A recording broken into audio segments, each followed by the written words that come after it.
the distinguished lady from Antique, Senator Lauren Ligarda, is seeking the floor to deliver her privileged speech. I move that she be recognized, Mr. President. Senator Lauren Ligarda is hereby recognized.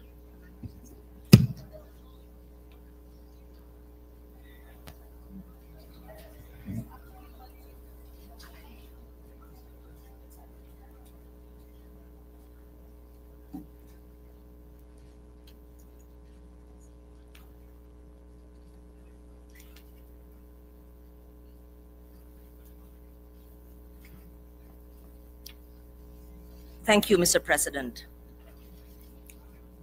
I rise on a matter of personal and collective privilege.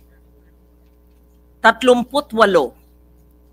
hindi bababa sa bilang na ito ang mga buhay na nawala na hindi na maibabalik. Sa loob lamang ng 2 linggo, 3 bagyo, Krising, Dante at Emong ang sunod-sunod na nalasa sa ating bansa. Walang pahingang bumulusok ng ulan, humagupit ang hangin at inanod ang mga tahanan, kabuhayan at pangarap. Mahigit 8 milyong Pilipino ang naapektuhan. 55,000 tahanan ang nasira at halos 13 bilyong piso na halaga ng infrastruktura at agrikultura ang nawala ng saysay sa isang iglap. Kaya po sa araw na ito, simple lang ang tanong ko, sino ang mananagot? Oo, totoo, palala ng palala ang epekto ng climate change. Pero mas nakakagulat na tila titatanggap na lang natin ang ganitong trahedya, na para bang normal na lang sa buhay ng Pilipino ang lumikas, lumubog, at nang mamatayan, na bagyo ang may pangalan, pero ang pananagutan ay walang mukha. Kung ganun, hindi klima ang tunay na kalaban, kundi ang pagiging manhid. Habang tayo lumulubog sa baha, isang makasaysayang pangyayari ang naganap sa kabilang dako ng mundo. Noong Hulyo 23, 2025, ang International Court of Justice, ang pinakamataas na hukumang pandaigdig ng United Nations, ay naglabas ng isang advisory opinion na nagpapatibay sa matagal na nating panawagan. Ang usaping klima ay hindi na pakiusap lamang, kundi malinaw na obligasyon sa ilalim ng batas internasyonal. For the first time, the court affirmed unequivocally that states have binding obligations under international law to prevent, reduce, and redress the adverse effects of climate change. This message is unmistakable. The age of climate action as a mere policy reference or preference is over. Inaction is now a potential breach of international law. And perhaps more importantly, all necessary measures to protect the climate system must be taken by states as a matter of human right, because climate change is not just an environmental emergency, but an existential human rights crisis. Uulitin ko po, ang usaping ito ay hindi lamang tungkol sa kalikasan, kung hindi karapatang pangtao. At ito marahil ang pinakamasakit. Ginong Pangulo, mas mababa sa 0.5% ang kontribusyon ng Pilipinas sa greenhouse gas emissions sa buong mundo. Ngunit sa loob ng 4 na sunod na taon, mula 2021 hanggang 2024, tayo ang tinuring ng World Risk Index Report bilang pinaka-disaster-prone na bansa. Tama po ang narinig nyo, tayo ang laging nasa unang hanay ng panganib. Tayo ang laging nawawalan ng tahanan, nahihinto ang pag-aaral, nagkakasakit, naglilibing, nagluluksa. Sa bawat hampas ng bagyo, buhay at kinabukasan ng Pilipino ang kapalit. Pero sa totoo lang, hindi tayo nagkulang sa paalala o nagpabaya sa tungkuling ito. Matagal na po tayong kumikilos. Pinasa natin at naging karangalan kong ipaglaban mula ng 1998, bago pa noon, bilang tagapagpangulo ng dating Senate Committee ng Climate Change at Senate Committee ng Environment, yung Climate Change Act, People's Survival Fund, Ecological Solid Waste Management, Philippine Disaster Risk Reduction and Management Act, Expanded National Integrated Protected Areas, Clean Air Act, Clean Water Act, Renewable Energy Law, National Environmental Awareness and Education Act. Marami pa po, pati na rin ang pagpatibay sa mahalagang pandaigdigang kasunduan tulad ng Paris Agreement, United Nations Framework Convention on Climate Change, the Kyoto Protocol, marami pang iba. Nakasaad rin sa Philippine Development Plan 2023-2028 ang climate action. Masasabi ko, pati na rin po sa GAA, tignan po nyo, mula nung ako'y nag-vice chair ng 2013 hanggang naging chair matapos ang 2019, ay marami po akong insertion, bantayan po nyo, Senator Lacson, ng climate provisions. I'm proud to put my insertions in the general and special provisions on climate and environment. Nangako tayo ng 75% greenhouse gas reduction by 2030 sa ating nationally determined contribution. Hinain natin ang kauna-unahang National Adaptation Plan 2023 hanggang 2050. Sinulong ang lokalisasyon, the localization, sa pamamagitan ng local climate change action plans. Pero hindi sapat ang tinta ng batas sa papel kung palpak ang pagpapatupad. Anin natin ang plano kung wala namang sumusunod at lalong walang sapat na pondo ang pwedeng ilaan kung nilulusaw ito sa korupsyon. Ginong Pangulo, mas malupit pa sa bagyo ang sistemang paulit-ulit na napapalubha ng bawat delubyo. Hindi ito dapat magiging normal. Hindi normal na kalikasan ang bumubuga ng unos, pero gobyerno ang nagpapalala ng pinsala. Kapabayaan, hindi bagyo, ang pumapatay. Hindi pa man buwabagsak ang ulan, matagal nang buwabagsak ang sistema.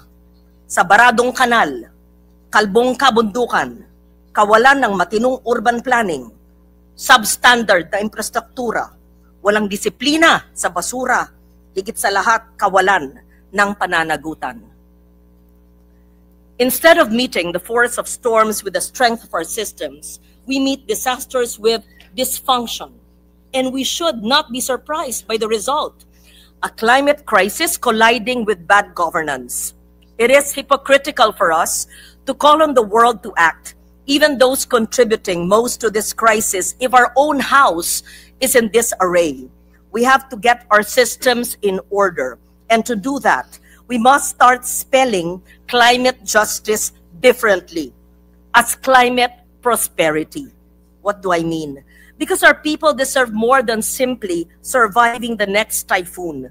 Dapat silang makabangon, umasenso, mamuhay ng may dignidad. Mr. President, I've stood in this chamber since 1998. Year after year, Congress after Congress, sounding the alarm. And still, I must repeat what has already been said countless times. Climate change is a development crisis, a public health emergency, a human rights catastrophe. We must act at the scale demanded by the crisis. We must fundamentally rethink our development, valuing our nation's social, cultural, and natural capital, while aggressively building adaptive and low-carbon infrastructure. Above all, we must put our people at the center. Climate action must be pro-poor, pro-women, pro-youth, pro-indigenous.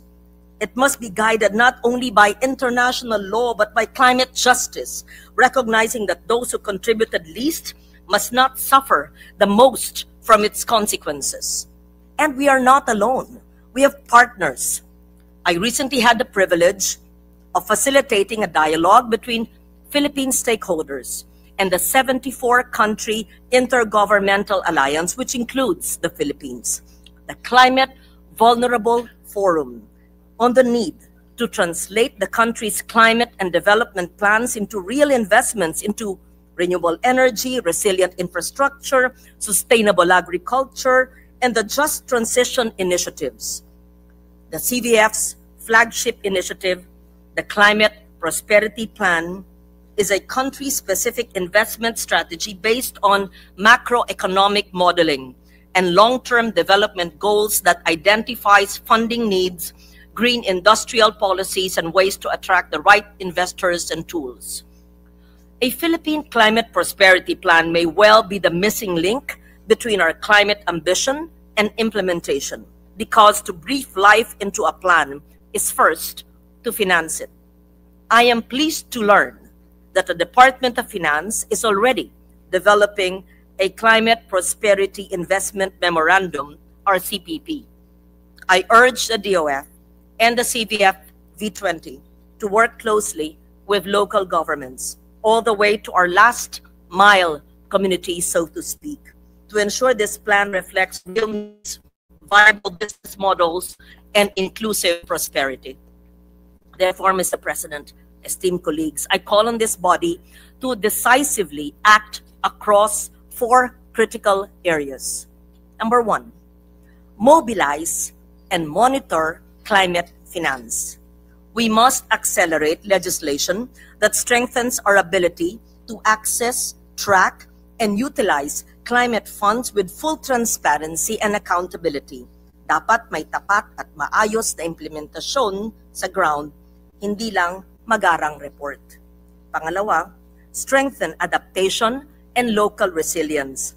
We need to fast-track the localization of climate action by supporting LGUs in updating and implementing their local climate change action plans, or LCCAPs, ensuring these are informed by the latest climate projections, risk assessments, and adaptation priorities identified in the Philippine National Adaptation Plan. These plans must be science-based, locally contextualized, and aligned with LGU investment plans to ensure relevance and funding support. We must also ensure the full enforcement of critical environmental law, starting with RA 9003, I sound like a broken record, the Ecological Solid Waste Management Act, which plays a vital role in reducing flood risks, in improving public health, and protecting ecosystems through proper waste management and the clearing of drainage systems. Third, drive low-carbon development. We must move with urgency to drive economy-wide climate action. This means fully supporting the Climate Change Commission in updating our nationally determined contribution, our NDC, through a whole-of-government and nation approach, and ensuring that all development and investment plans are aligned with a just, low-carbon, and climate-resilient pathway. Accelerating the transformation of our energy, transport, industry, and agriculture sectors is key to building a green economy. We must break down barriers and create strong incentives for renewables, green jobs, and climate-smart technologies. Fourth, demand international accountability.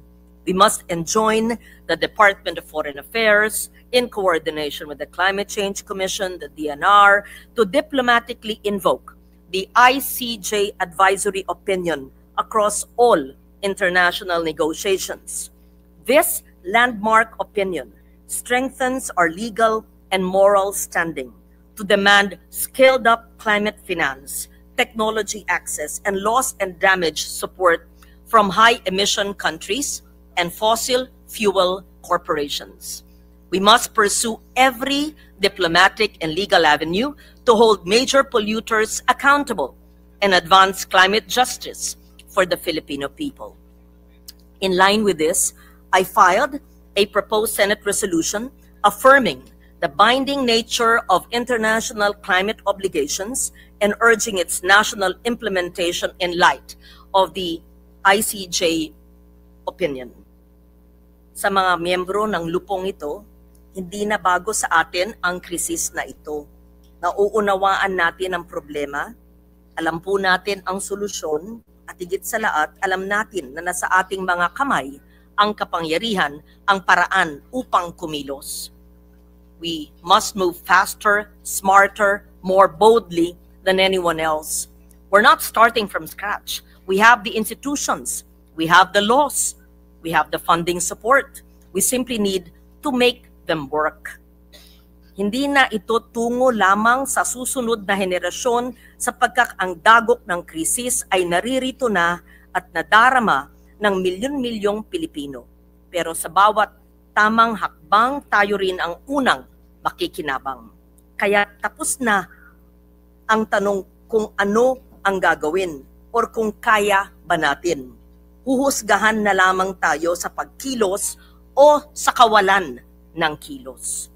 Salamat po sa inyong pasensya at alam ko ang iba sasabihin nag-lecture na naman, pero ito po'y ginagawa ko mula noong 1998 at hindi po titigil hanggang masakatuparan ang mga batas na ginawa natin.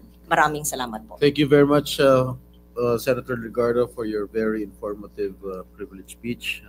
Majority Leader. Yes, Mr. President, we are a living testimony of the track record of Senator Loren Legarda. Way back, Mr. President, bata pa po ako noon. I have been hearing a lot of good things and teachings coming from the distinguished lady from Antique until I became a member of Congress in the 12th Congress, and then when I became a member of the cabinet of the then Pinoy administration, I have been listening and following her footsteps in fighting the and espousing the advocacies on climate change. I was listening attentively, Mr. President, and what caught my attention the most is the on the four issues that Senator Legarda made mention. What caught my attention is the mobilize and monitor climate finance, and I'm one with her in pursuing this, especially now, Mr. President, that my home province, Bulacan's been suffering from this deluvios, Mr. President. Mr. President, first to make a manifestation is the distinguished gentleman from the great province of Isabela and Davao, Senator Raffy Tulfo. I move that he be recognized, Mr. President. Senator Raffy Tulfo is recognized. Thank you, Mr. President. Mr. President, I would like to associate myself with the privileged speech of our dear veteran senator, the good, gentle lady from Antique, Senator Loren Legarda. I completely agree that climate change and its impact on our daily lives is no longer a phenomenon, but a serious matter that we cannot ignore. The Philippines stands as one of the countries in the world most vulnerable to the impacts of climate change. Due to our location alone, as an archipelago situated in the Western Pacific region, we are prone to typhoons, storm surges, and extreme changes in temperature and humidity. Kahapon po, pinag-usapan natin ang kapakanan ng ating mga magsasaka at ang problema sa rice tariffication law. Gusto ko lang po idagdag na sa usaping climate change, ang ating mga magsasaka ang isa rin sa mga pinaka-apektado at kawawa dahil sa paulit-ulit na El Nino at La Nina. Based on studies, almost 180,000 farmers and fisher folks have been affected by El Nino. Dahil sa matinding init at kawalan ng ulan, dumarami mga uod at peste, kaya tuluyang nasisira ang kanilang mga pananim.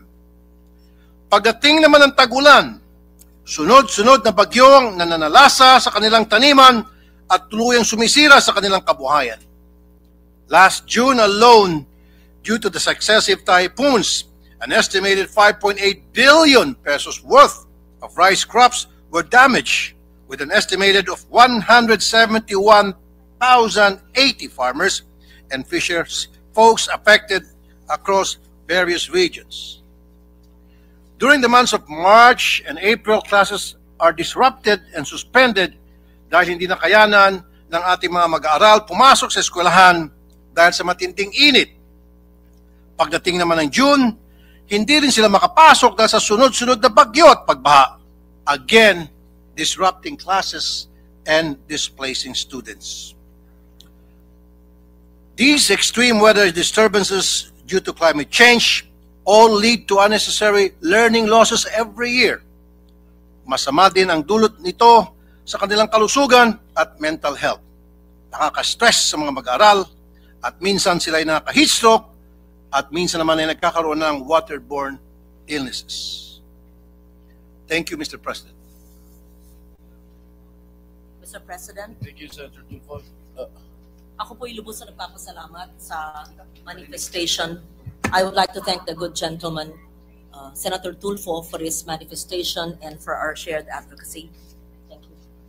Thank you, Mr. President. At this Majority Leader. juncture, I move that we recognize Senator Panfilo Ping Lacson for his interpellation. So move, Mr. President. Senator Yes, Ping Lacson is recognized. Thank you, Mr. President. Will the distinguished lady from Antique, Malabon, Makati, Batangas, Cavite, and the Republic of the Philippines yield to just a few questions? Yes, I would be more than willing to yield to the questions of my former Vice Chair of Finance, who used to interpellate me even if he was a Vice Chair. Yes. Thank you, Mr. President. While this representation is not as passionate in advocating for a safe environment as the distinguished lady from Antique, still, I can relate with their passion, especially after the widespread flooding that we all recently experienced, if not read or heard about in the mainstream media or social media platforms, different social media platforms. Of course, this was highlighted by the President Sona, particularly on the drought-ridden flood control management projects that were implemented in recent years. My question is, if we will apportion the causes of floods, limiting our analysis to the Philippine setting, if the pie is represented by numbers like 100%, what percentages can we attribute to, number one, climate change, number two, neglect, indifference, or apathy, and the third is graft and corruption? Thank you for that question. And I must say that these are all convergence and intersecting issues. Let me just state number one. Natural hazards need not turn into a disaster if we are prepared. Yung mangyayari pong mga delubyo at mga bagyo ay mangyayari, maski tayo ay hindi ang sanhi na bansa. Pero kung tayo po ay handa at tayo naman ay handa, ay hindi po ganyang kasama ang epekto kung tayo po ay sumusunod sa mga batas.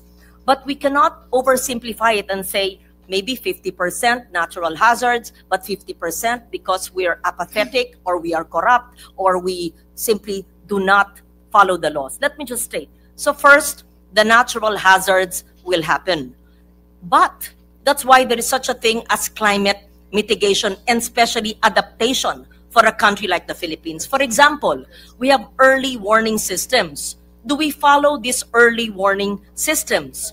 Second, we have vulnerable populations living by esteros, canals, riverbanks, or by the sea, which are in no-build zones. Do we actually implement the multi-hazard risk maps or the hazard maps? May color violet, we're not supposed to build infrastructure there. Do we actually follow it? Up to the regional, provincial, even barangay level, are these maps distributed and explained to our people? Is this followed at all by the DPWH and the DepEd? So early warning and then the use of hazard maps. Third, as simple as having roadside ditches or canals. Sometimes I see barangay roads which don't have canals. Syempre, aapaw po because hindi nag-construct ng tamang klaseng kalsada, maski ba maliliit. Pang-apat, ay yung sinasabi kong basura. Bakit may nakitang mga sofa at mga tires sa mga pumping station? It does not belong there. It does not belong to rivers, lakes, esteros, and canals. It belongs to a material recovery facility based on the Ecological Solid Waste Management Act. All the infrastructure that are built must adhere to strict structural integrity assessments. And if it is not done, pag hindi po ginagawa ng maayos, pag may substandard po ang pag-construct, pag may corruption po, which will lead to substandard construction, babagsak po ang tulay, mawawasak po ang dike, maaanod po ang mga tahanan, mamamatay ang tao, at mawawalan ng kabuhayan ng mga tao. Kaya tama po kayo na ito'y kombinasyon ng natural hazards pero kayang sugpuin at bawasan ang masamang epekto sa mga tao kung tayo ay handa at sumunod sa mga batas at totally eliminate or reduce the corruption so there is no substandard infrastructure that is meant to protect our people. But I cannot say 30-30-30 or 50-50. I'm sorry, it would be difficult for me to put percentages because it actually overlaps. No, I'm So, referring only yes. to the Philippine setting. Yes, Mr. even the President. Philippine setting. I would say that corruption and inaction Plays a and major role. They plays play a major role. And let me just belabor the point. Yes, I would like to say less than 50%. Sabi mo 30%, but this is really just my wild guess. 30% yung natural hazards, yung bagyo eh. Pero may batas tayo, pinopondohan ng batas. Kung hindi natin susundin at kung yung suporta at resources at pera na lilalaan sa mga infrastruktura ay mawawala or mangangalahati, siguro yung 70% ay dulot na rin sa ating kapabayaan at ang pagwalang bahala at sabihin natin sa katiwalian. So, what I'm saying is that in a perfect world, in a utopian world, lives need not be lost and livelihoods need not be lost the way it is happening in the Philippines if we did not allow it to happen. Yes. Yesterday, Mr. President, the President announced that he has already received a report from the DPWH regarding the anomalous flood control projects for the past 3 years. Do you have any idea how much has been appropriated during the last 3 years for flood management, for the flood management program?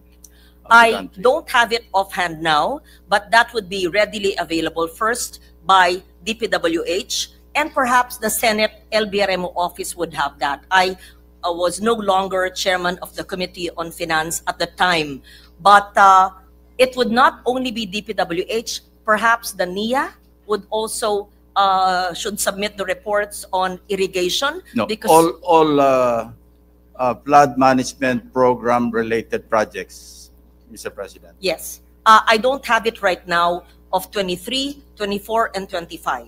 But that information would be available with the Senate LBRMO, with the Congress Budget Office, and perhaps during the committee hearings of DPWH, they could answer that appropriately. Well, of the 5 trillion budget, which went to public works regarding flood control projects. Well, let me answer my question, Mr. President. 280 billion in 2023, GAA. 349 billion under the 2024 GAA, and another 371 billion under the 2025 GAA. Now, ito po yung follow-up na question. Meron po ba kayong naipasok o na-adapt sa amendments para sa flood control sa Antique or any area in the country? Let me state that very clearly. Ang Antique ay may mga lugar na nababaha. I wish I could have the possibility of doing an amendment to help those areas. But you did not.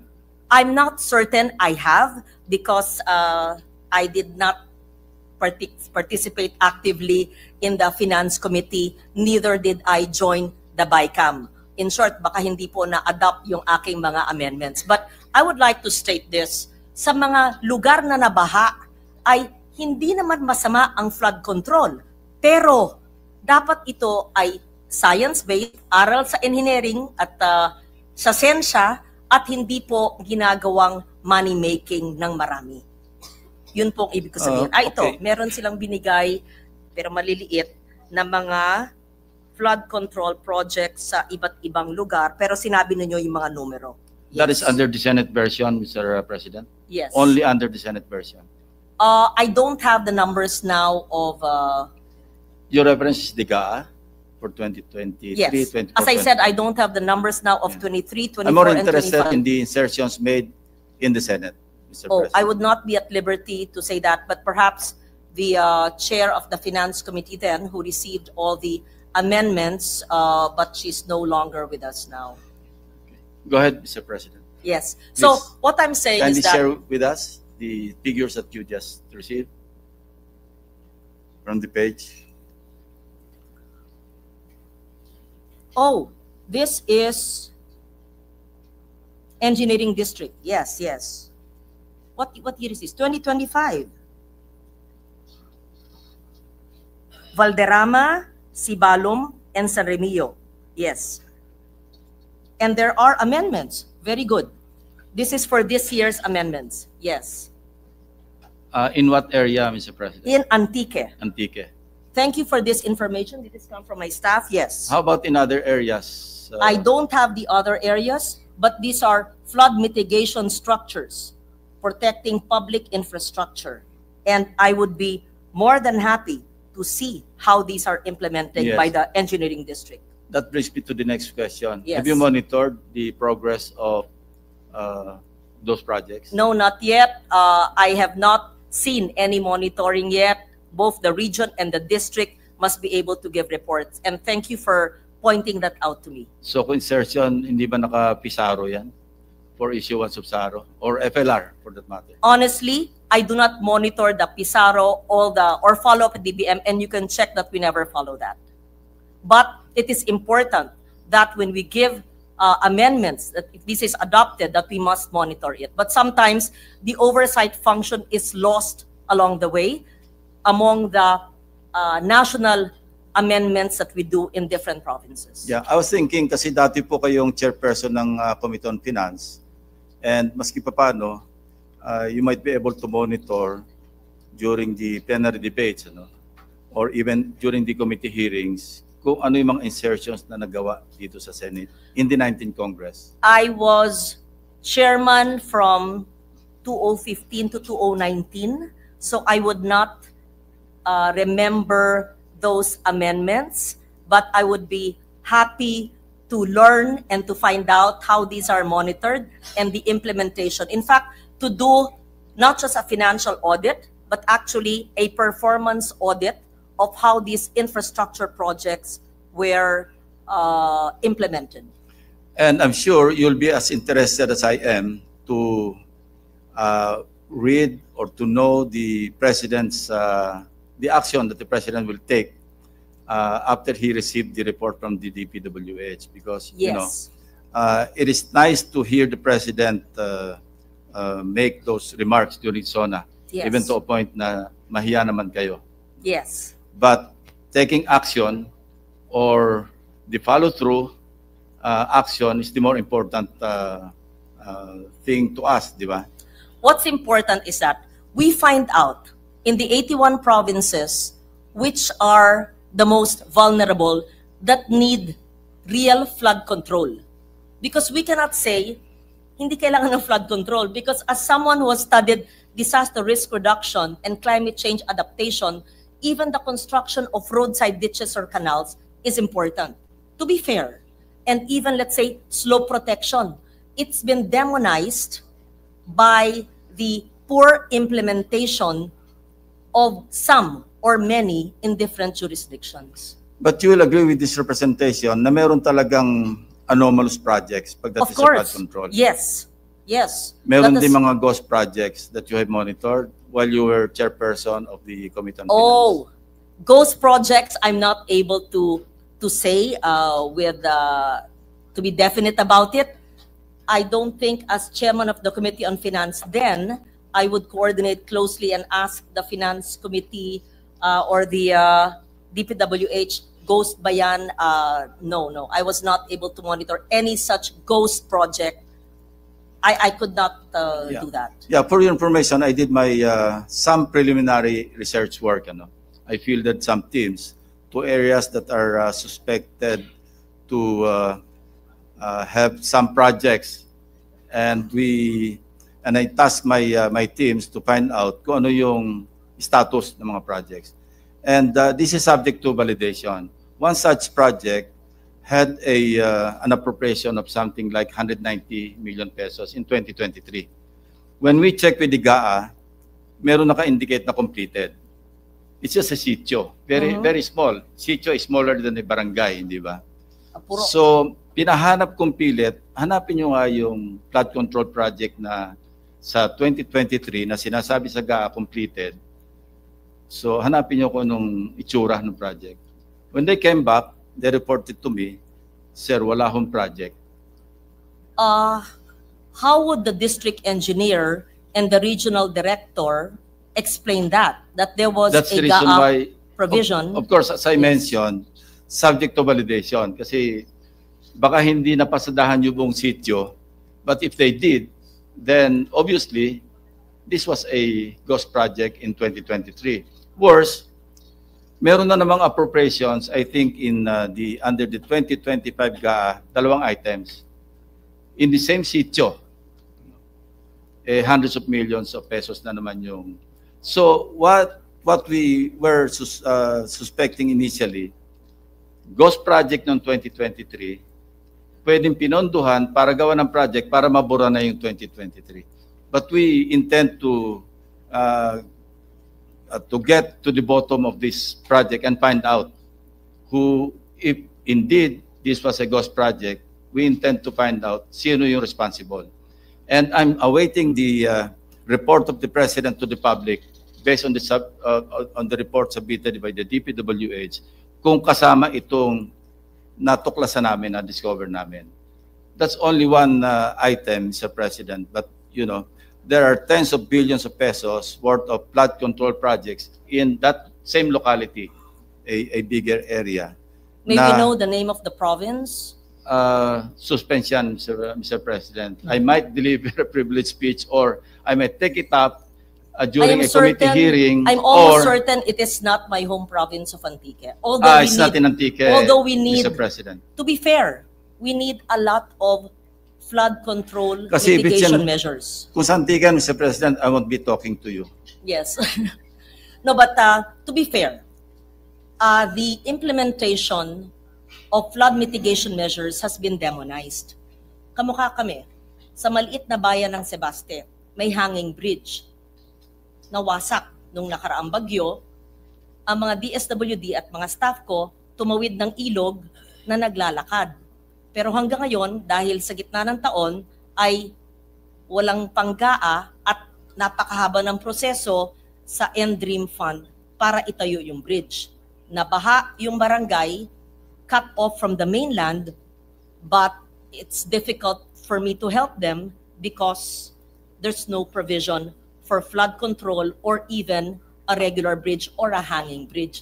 So maraming nangangailangan at na-demonize yung pangalan na tinatawag ng mga proyektong flood mitigation measures because of wrong implementation, to put it very diplomatically, in many areas. Well, are you with us in pursuing a more transparent Of course. budget process from the committee hearings all the way up to all the way down to the bicameral conference, every step of the way? Mr. President, we filed Senate Resolution number 1. And I hope I won't read it, but may we include that into the records of this conversation and interpellation, that the contents of Senate Resolution number 1, which asks for budget transparency, be observed and I hope that it could be adopted.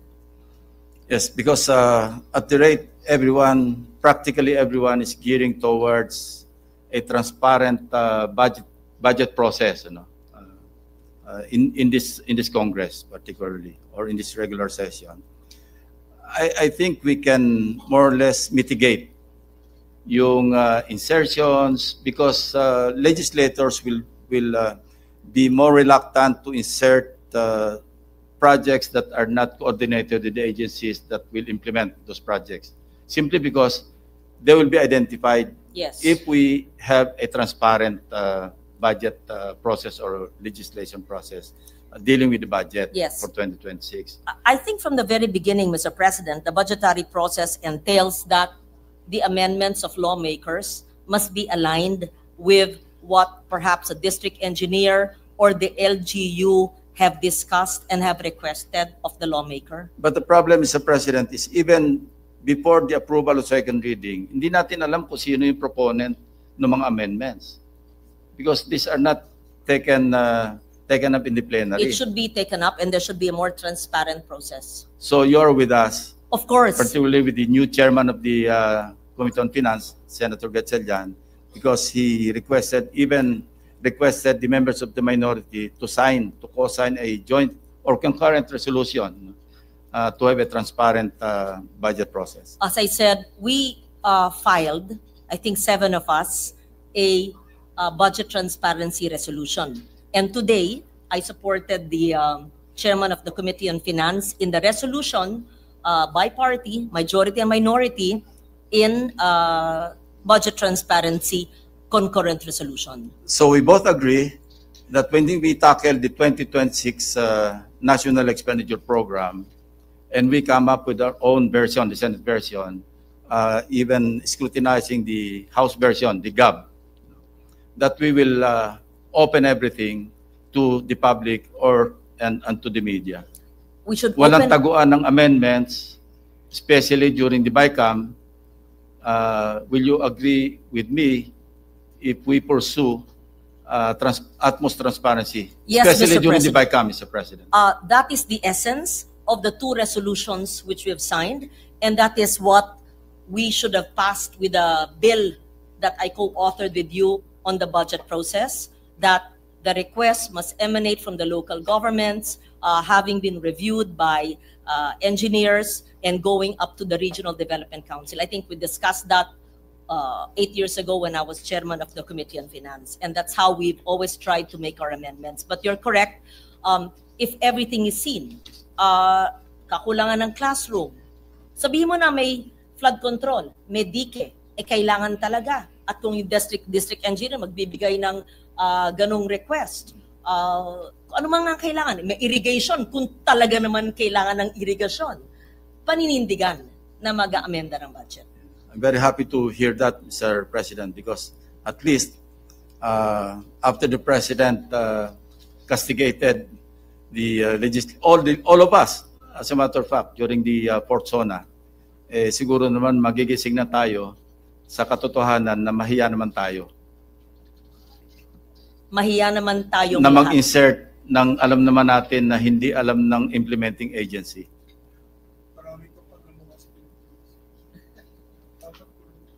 I agree with you, Mr. President. Mahiya naman tayo.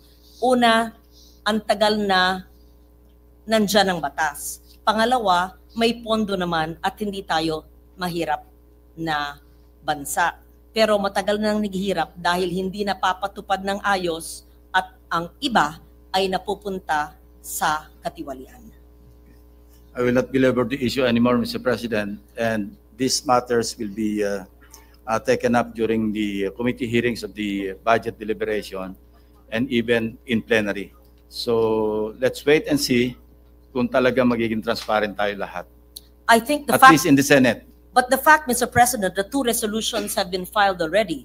One by the minority, and second, initiated by the majority, the chairman of the Committee on Finance, and signed by the minority as well. There's no reason why there should not be transparency in the budget process. Thank you very much, Mr. President. Thank you, and we see how the issue of climate has intersected with the issue of budget transparency. Thank you, Mr. President. Thank you, Senator Lacson. Majority Leader.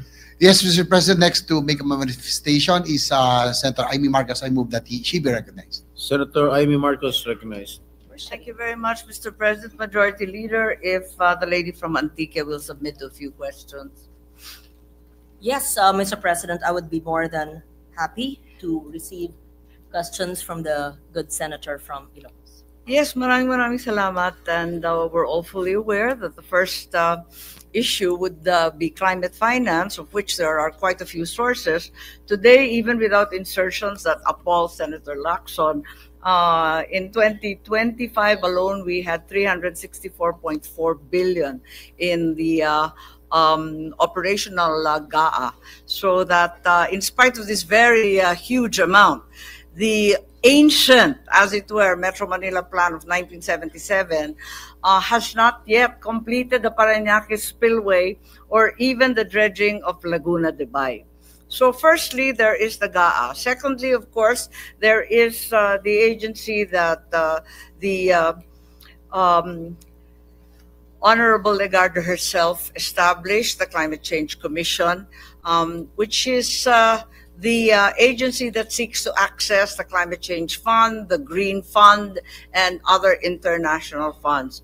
I would like to enjoin my colleagues, especially Senator Legarda, to remind the DFA to please send us finally the ratification package for the LDF, or the loss and damage. If you will recall, in August 13, I sponsored last year, almost 1 year na, itong approval the very next day, and it became RA 12019.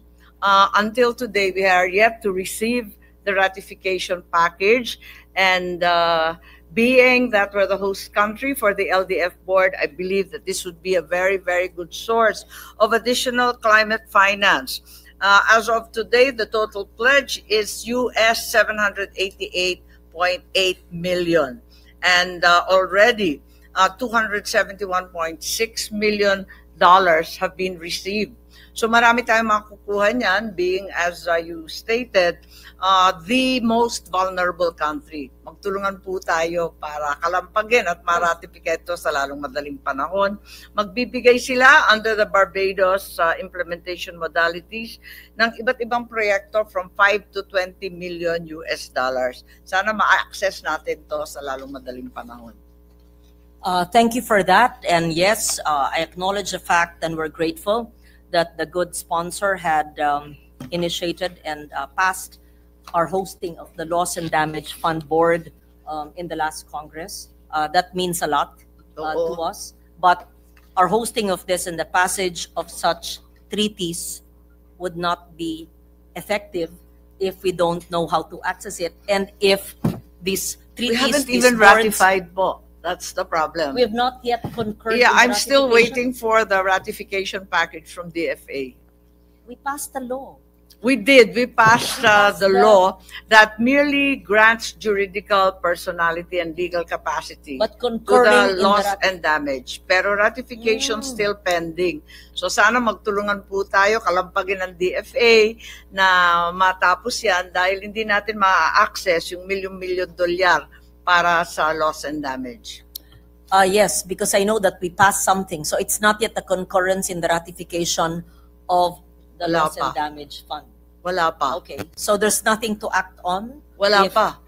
Kailangan kalampagin yung DFA para ipadala yung ratification. From DFA, Mr. President, it should go to the OP, and the Office of the President will transmit it to the Foreign Relations Committee. There we go. Which you chair now. Yes, clearly we should have first pick at the amounts that have been mentioned. Malalaki na yung halaga na pledge, na kolekta, kaya sana tayo mauna. At kinikilala naman tayo bilang pinaka-vulnerable sa lahat-lahat ng uri ng disaster. I'm one with you in that, yes. 2 weeks ago, we also heard that in fact the ICJ ruled that the LDF can respond to cooperation and facilitation for a so-called charge against the LDF. Yung iba, kinakabahan at sinasabi parang para nating hinahabla yung LDF or yung UN or yung World Bank. Hindi naman sa ganon. It's just a request and it will not involve liability or compensation as agreed upon in the United Nations, but rather loss and damage recognized and based on cooperation and facilitation. Dapat mauna na tayo humingi dahil alam naman natin the ICJ opinion is not binding, it's merely persuasive, but it carries great weight and we should be at the head of the line.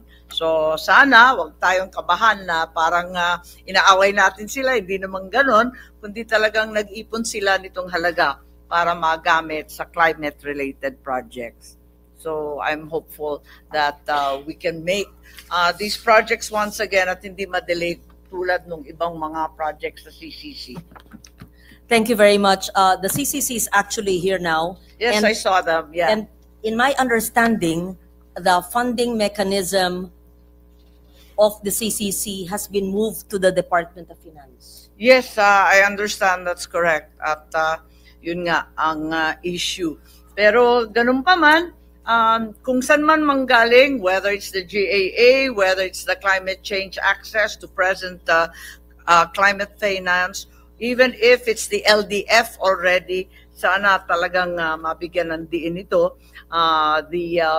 The methods are very, very simple. We need to clean the canals, the esteros. We have to control the development in vulnerable areas. We have to relocate people and save human lives. And most of all, the master plan. We are not starting from scratch. As early as 1977, a Metro Manila plan was already in place, further reiterated by President Gloria Macapagal Arroyo. This master plan involved flooding, drainage, and sewage. Mapagsimulan na sana. Thank you. Thank you very much for that. I'm one with you in the implementation of all these enacted laws and our concurrence in the ratification of the Loss and Damage Fund. Honestly, there's so many sources of climate finance, Green Climate Fund, local adaptation funds, Loss and Damage Fund, but some processes are too tedious and circuitous. I get the feeling that they don't like to release the funds and it takes a long, long time for vulnerable countries to access them. And then we still need to monitor the implementation of these funds, as what Senator Lacson had mentioned. Thank you for that. Thank you, Senator Marcos. Yes, Mr. President, next to interpolate is Senator Juan Migazui. I move that he be recognized. Senator Migs Subir is recognized. Thank you very much, Mr. President. Mr. President, would the lady senator allow some interpellations, friendly interpellations from a fellow believer in her advocacy? I would be more than happy to answer the interpellations. Thank you. Thank you very much. Mr. President, if I may proceed. Mr. President, I would like to congratulate first the lady senator from Litique, Malabon, and Republic of the Philippines for her steadfast support on all issues regarding climate, particularly climate change. Ever since I've known her as a congressman, and a young congressman then, she was already espousing for the environment. She has not changed her advocacy, even if her advocacy is not sexy during elections and politics. Many politicians, Mr. President, go for the, I'd say, more politically astute politicians would go for the more closer to the stomach issues, which is labor problems, health, of course, livelihoods. But Senator Lauren Legarda, Mr. President, can be considered as our champion against climate change. That's why she's Miss Climate Change. Not because she's moody. She's not moody, but because she believes in it from day one. So I'd like to congratulate the lady senator. But Miss Earth, she's the original Miss Earth. Yeah. Actually, there was once a friend of ours we used to call Madame Earth. Mommy Earth. I forgot when we were fighting for our Solid Waste Management Act. She was your #1 supporter, and I forget. Mother Earth. Mother Earth. Yeah, she passed away, unfortunately. But Going to climate change, Mr. President, I'd like to ask the distinguished lady senator, would you consider that we're supposed to be not just climate change, how do you say, conscious, but we've had so many Congresses that passed, so many administrations that passed. From climate change, I'd say studies, climate change advocacies, we were moved towards climate change resilient programs and climate change mitigation. Would like to ask now the lady senator, Mr. President, today, in your 4th term as a senator, what grade can you give the government in coming up with projects that are climate change resilient or will help mitigate climate change? What grade can you give the government from a high of 10 to 0? Just like my answer to Senator Lacson in putting percentages, I may not be able to give a percentage or a grade, but I would be honest in saying that we have failed. Yes. Government has failed its people. We have failed. And let me just say why. Because first, we have enacted the laws. So we cannot say that we're ignorant in terms of policies. We have all the laws in air, in water, in land, in climate action, in disaster risk reduction. We have the laws. We cannot say that we don't have the funding resources because we have tried our best to put our funding in those laws and institutions, but we are very poor in terms of implementation, in terms of governance, whether it's in national or in local. And this is exacerbated by the fact that the climate is changing and the natural hazards, the storms have become more intense and more frequent. So while the climate has become worse, the natural hazards have become worse, we have not improved. I say this and I consider myself as part of as government in a way that we have tried to enact the laws, but insofar as its implementation and monitoring and oversight is concerned, I think that we've failed. We've failed their people. Yes. And I would not pin the blame on one person, one institution, one administration. It's been going on for so long, and I think that we must really find the solution. But the solution actually lies here. It's so simple. Shouldn't we clean our drainages and canals every day, and not only when there's a typhoon? Pagbaha lang. Should we not actually follow the hazard maps because they are the no-build zones? Should we not actually evacuate our people in due time because we have early warning systems, unlike in Ondoy when we did not have the Doppler radar in 2009? Should we not ensure the structural integrity of our flood mitigation structures, which are needed, which are funded, but sometimes or oftentimes fail in protecting our homes and livelihoods? And so I think we've failed. That is my humble opinion. Perhaps the engineers or those who are implementing our laws would think otherwise, and I would like to be convinced that we have not failed. But you see the results, the continued loss of lives, and the flooding even when there's no rain shows that it's not working. I have to agree with the lady senator, Mr. President, that it's been a failure. We've seen a lot of infrastructure projects that are put up. It may be due to the corruption that's slowly being brought out now in the consciousness of each and everyone. Social media, we thank social media for bringing it out to the consciousness of almost every member of society now, whether they're rich or poor. And I give you an example, Mr. President. In Bicol, where my mom is from, she's from Albay, when I visited recently, about a few months ago, when there was a typhoon that hit them, and namigay po ako ng tulong sa bayan ng Libon, kung saan po pinanganak ang aking lolo, Dr. Fernandez.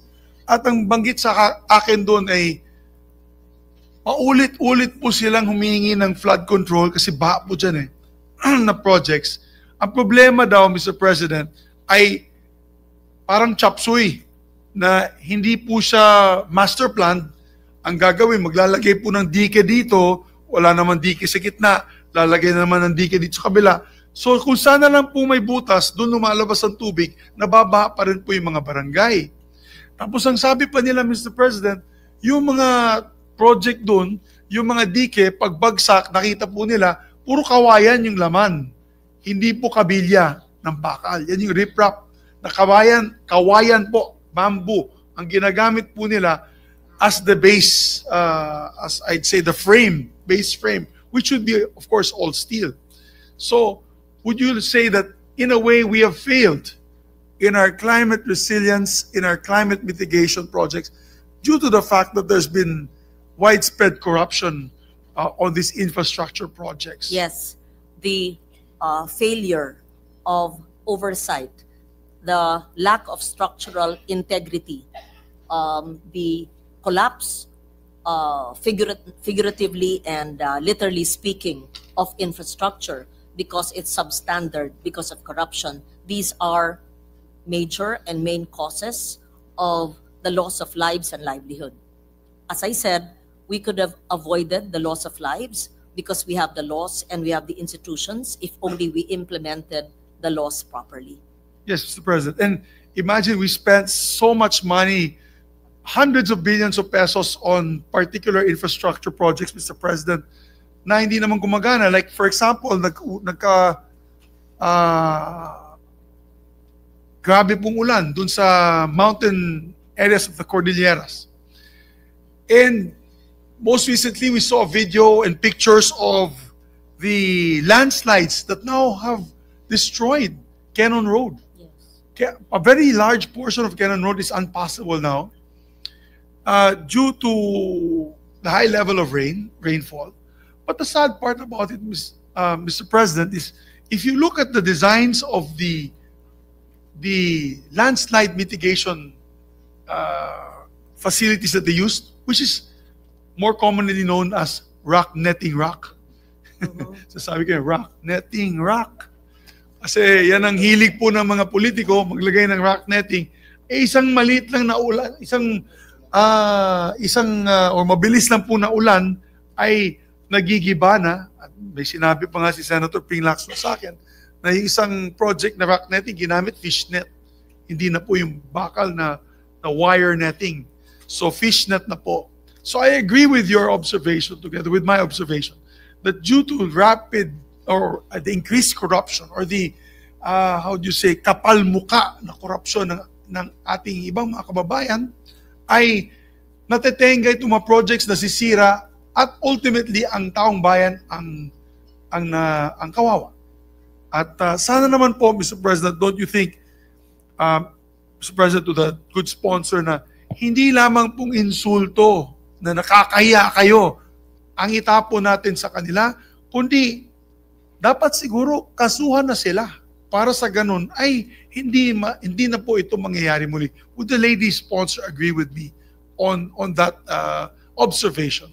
That strong words, yung mainit na pagsasalita, yung panginginsulto sa mga taong na gumagawa nitong mga I'd say katiwalian na ito na talagang apektadong taong bayan, hindi sapat. Would the good sponsors agree with me na hindi sapat ang magiging galit lamang at pagsabihan itong mga to at dapat kasuhan natin itong mga to? Mr. President, I agree with you. In fact, in my statement earlier, I mentioned about accountability. There must be accountability in the process. And I think I also mentioned it earlier in my speech in Filipino na hindi na sapat na hulaan lang natin, pero kailangan may managot. Yes. And that translates to accountability. So this is a big part of your on your speech. It encompasses many topics like climate finance, climate change resilience and mitigation, etc., etc. And we cannot move forward as a nation, which is the number one most affected by climate change, if we do not clean up our acts, Mr. President. Because if we do not clean up our acts, para kaming sirang plaka, Because my first speech when I entered in 2007 was about climate change. My first ever speech as a senator. I was in that podium, pinag-usapan po namin pag-iiba po ng klima and what it can cost to our country as a climate change, it's one of the vulnerable countries for climate change, and even raise steps that we can do. For example, climate resilient classrooms. And ngayon po, Mr. President, yung isang classroom, and I'd like to quote, wala lang po Senator Bam, he's in his office, but Senator Bam and I were complaining that yung classroom building, one single detached classroom building, is 5 million pesos na po. But if it is built by a foundation, like the Philippine-Chinese Chamber of Commerce, it's half. If you donate it and you pay for it, 2.5 million, makatayo ka na ng solid classroom. Yung masama pa dito sa 5 million, Mr. President, parang substandard pa, walang banyo, nasisira yung kesame kaagad pag may malakas na hangin. And that is why we're so inefficient in utilizing our funds that panay utang po tayo ng utang na tayo po lahat ang magbabayad, pati ang ating mga apo at apo sa tuhod, at pumapasok na ito sa iilang tao lamang sa kanilang bulsa dahil sa korupsyon. As a matter of fact, I'm excited to hear the expose of Senator Ping Lacson. He said there's more than 67 contractor members of Congress. Dapat yan, ipalabas po natin yan, Mr. President, and we support him. We support him and the others who will come out with this list because it is a blatant abuse of authority and a blatant, how do you say, tumayo kasi si Senator Ping, kaya na-distract. Pero yung shameless ba? Very, very shameless. But I yield first to Senator with the permission of Senator Ligarda and Senator Subiri. Yes, with the permission of the two senators. Wala Senator po akong list ng congressmen na contractors. Meron lang akong numero. Kasi nanggaling din sa congressman yung 67 and counting. But I didn't ask for a list, so I don't have a list. I just want it clarified, Mr. President. Okay. Thank you, Senator Lacson. We stand corrected, Mr. President. He has a number. Yeah, he has a number. And I think I would suggest to Senator Lacson, to my dear colleague in the minority, that when the hearings come about, maybe you can ask who are these people who win these contracts? And then who are these 67 or who are these contractors? And if they have familiar names, kasi we can compel the Securities and Exchange Commission to give the ownership structure of these companies. Malalaman din natin kung sino talaga itong mga sounds like. Kung yung pangalan ng congressman ay ganito, tapos yung pangalan ng contractor ay ganito, sounds like the same, baka kamag-anak po. Kaya dapat silipin natin po yan.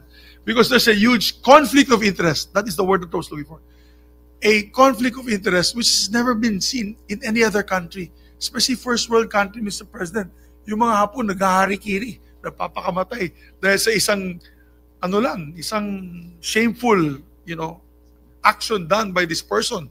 Nagpapakamatay na. Dito sa atin po, hindi. Lalong yung mayaman. Kaya, I feel for the lady senator. We have been talking about climate change from the very first day that climate change was put in the consciousness of the world by no other than Vice President Al Gore. But, paulit-ulit po ang plaka. Ika nga, tayo po'y paulit-ulit po nagsisigaw.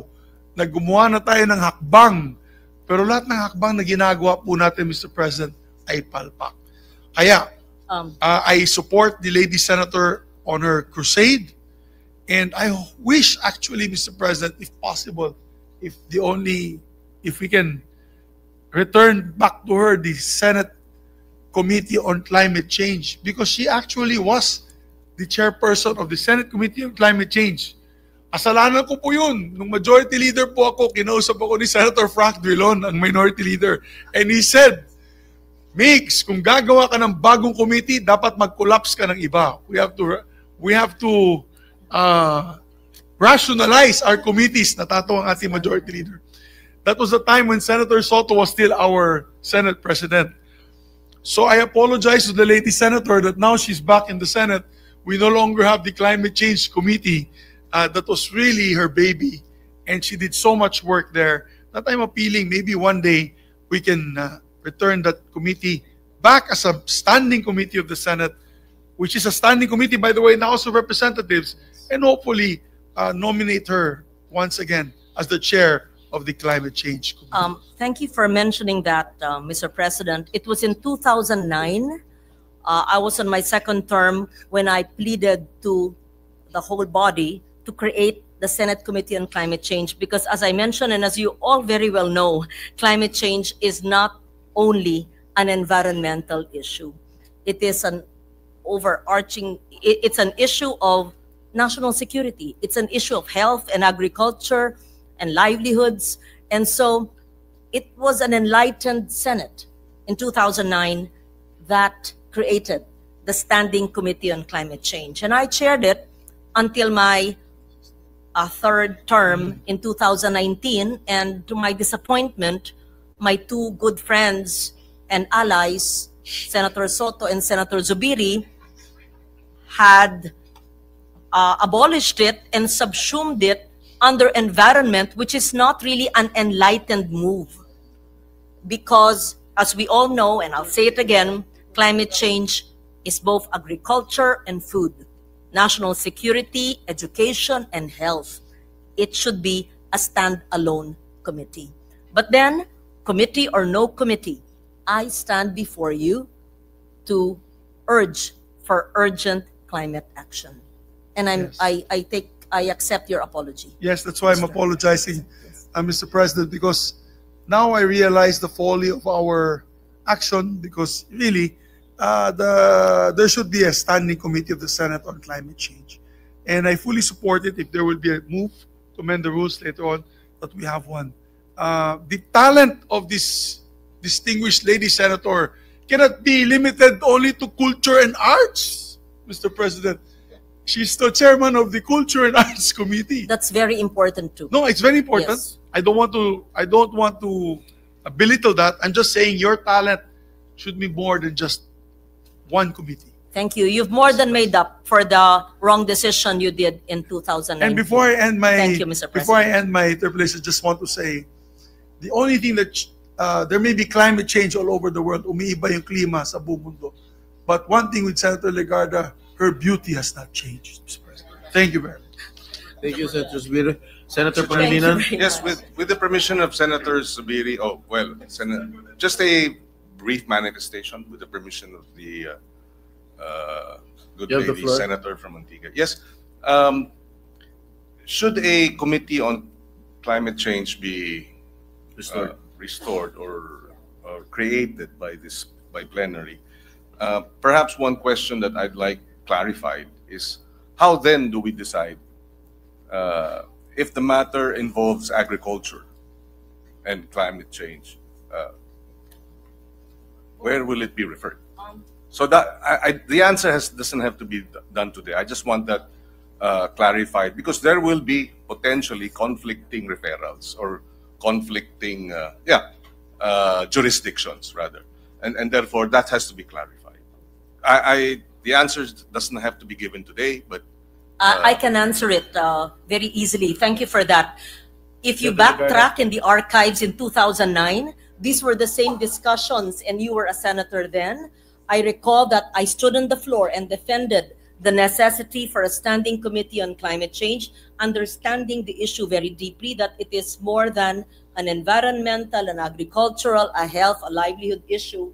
And as we all know, there could be 2 or even 3 referrals in terms of our bills and resolutions, but it would depend on how the bill would be drafted and drafted. But there should be no territorial or turf issues here, because the issues are so complicated, at the same time so broad, that it could be discussed from the lens of climate or from the lens of agriculture, or even both, and many more sectors, Mr. President.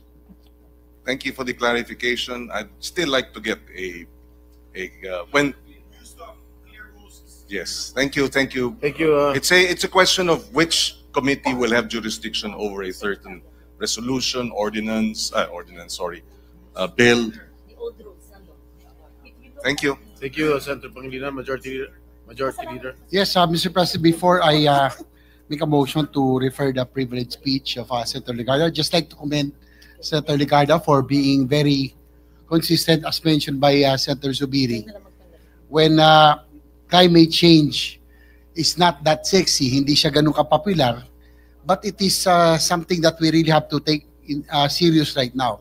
Almost all the problems that we are facing now, flooding and other natural disasters, are caused by global warming and climate change.